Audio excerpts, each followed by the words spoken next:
Hi, this is Julie. You know me as Juliet Jones, the protagonist of this podcast. But this story is all about my sister Eve. And hey, Dave, thanks for telling my story. Eve always gushes over you. She does. Today's story is a really good one. Thanks for listening, everyone.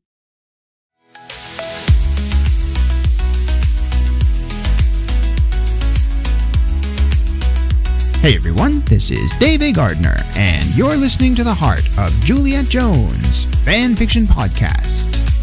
This is part 22 of Chasing a Dream, based on the vintage daily comic strip called The Heart of Juliet Jones, with characters and stories originally written by Elliot Kaplan and illustrated by Stan Drake in 1961.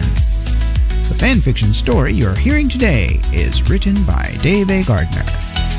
Welcome back to a story that has the potential to brighten your day with a mix of humor, drama, and a whole lot of heart. In our last suspense-laden episode, Eve Jones had sprung out of her seat at the Devon Hotel, completely gobsmacked that she had been given this incredible offer by Glenn Sabine, the director of the Miss Teenager beauty pageant.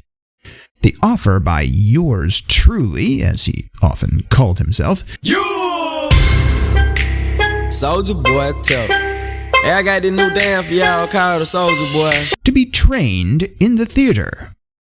What that exactly meant, Eve had no idea, but she knew she wanted it. If he said she would be his trilby, then a shining star of a trilby she would be. But then came the off-centered pitch down the middle that socked her in the gut.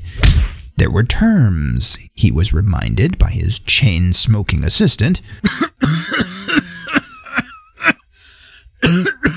And with those terms, she assumed, there would be an exchange. Wow! What could she possibly offer him in return, Eve had thought? Of course, with her visit to the hotel room taking up a good hour or two, or 3, she was being missed back at her house. Let's listen in to part 22, Missing Dinner. It was already 8:05, and night had choked out whatever daylight was remaining over the small town of Devon. Julie was vexed.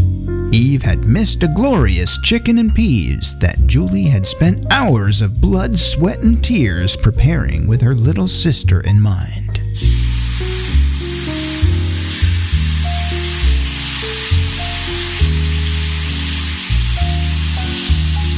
It was a celebration of sorts for landing an interview with the host of the Miss Teenager beauty pageant.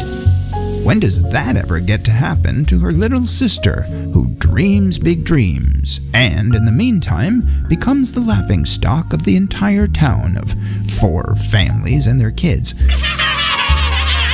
But Eve forged ahead and proved them all wrong.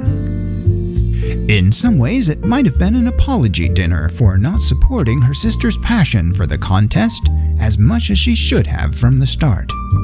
In other ways, she wished Eve might be a little bit more like her, a little more cautious, a little more investigative before jumping into something headlong, before realizing only later that there were huge regrets that one could never take back.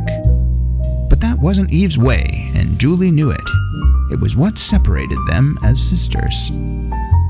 Then there was the dinner. Julie's boiled chicken and defrosted frozen peas, one of Eve's favorites. A generous helping of mashed potatoes and a green salad with tomatoes from Pop's garden had topped off one of the most delicious meals they had eaten in weeks. But still no Eve.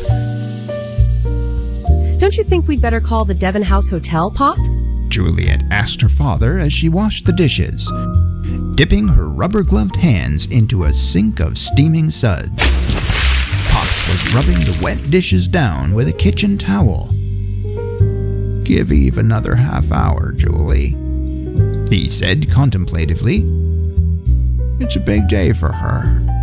Maybe the biggest day so far in her young life." Pops had been drying the same dish for the past 15 minutes. What could have kept Eve, he wondered? It was only supposed to be a short meeting with this Mr. Sabine, wasn't it? And who was this mysterious ruffian anyway? If he was so famous, why hadn't Pops heard of him? With very little prodding, Pops began wondering how many other teenage girls Mr. Sabine was quote-unquote interviewing at his hotel room. Meanwhile, back at the hotel, Eve's heart was a rabbit kicking and thumping.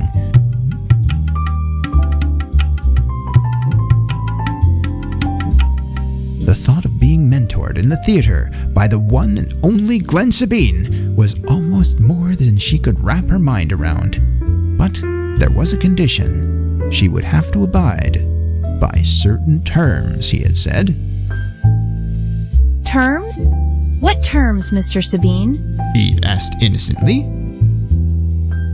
Simple, he replied in that tone of voice that could melt ice cream on summer pavement. Very simple, Miss Jones. Wow, this is Eve Jones. Oh yes, protagonist number 2 of this podcast. But we all know it's all about me, haha. I love that Dave is telling my sister's story. I'm a huge fan of his romance novels. Oh my gosh, you have to read them, if you don't already. Okay, everyone. Yippee! It's time to go chase my dream. Let's go get it. Thanks again for joining us, dear listeners. As a reminder, if you're interested in reading more romantic stories by author Dave A. Gardner, be sure to check out the selection of life-changing and inspiring books listed on my website. That website address is authordaveagardner.com. That's authordaveagardner.com. You've listened to the Heart of Juliet Jones fan fiction podcast. Until next time, dear listeners, may joy and peace be yours. And like Juliet, may love always bloom in your heart like a rose.